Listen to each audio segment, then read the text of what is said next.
A couple things before we start the proverbial timer, so to speak. I have a lot more in-depth look into this book, as well as a full reading of it if you would like to check those out instead of just doing a short look. I'll have those linked at the end of all of this. With that said, I hope you learn a little something from this quick look into the Black Armory Papers.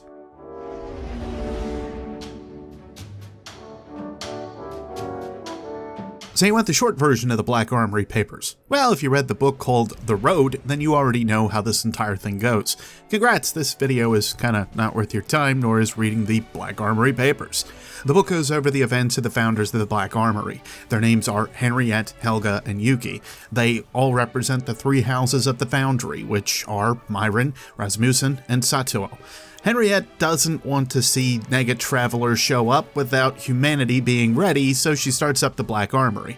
Helga's a hothead and wants to share technology with all of the organizations out there that might want it, or because she also likes to, profit and protect humanity. Yuki just wants to make weapons, and Henriette is too busy looking backward on her mom's advice that suddenly the darkness attacks. Well, before that, there's an anomaly that's detected out past the Sol system, but then the darkness totally attacks. Alright, the whole goal of the Black Armory is to make weapons. So basically black market, but definitely not black market. Good way to sum that up. A monster, or the darkness, or whatever attacks the armory that sounds like a machine being contorted. Helga is slapped and sent to the afterlife, and Henriette's kid is knocked unconscious. Yep, this is going well for the Black Armory, isn't it? Henriette totally doesn't put her kid in an exo and walk around with her in the remainder of the book. Actually, she does, but she just wants to deny that the entire way, so, Mom of the Year award?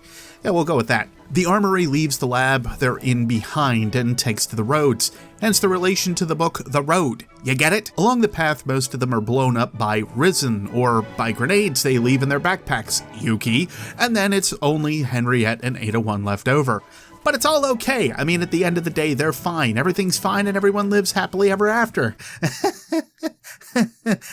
Yeah, no. Henriette tries to run off with the obsidian accelerator, which allows Ada to time travel. No, wait, that's the flux capacitor. Ada can use this thing to make weapons and enhance them on her own without a forge. She is a walking, talking forge, in fact. So with this thing taken out of Ada 1, she can't do the forge thing, and so the Black Armory isn't really an armory anymore. It's more like a museum, and I'm sure Indiana Jones would like to put Ada in the Smithsonian, if that still existed after the collapse.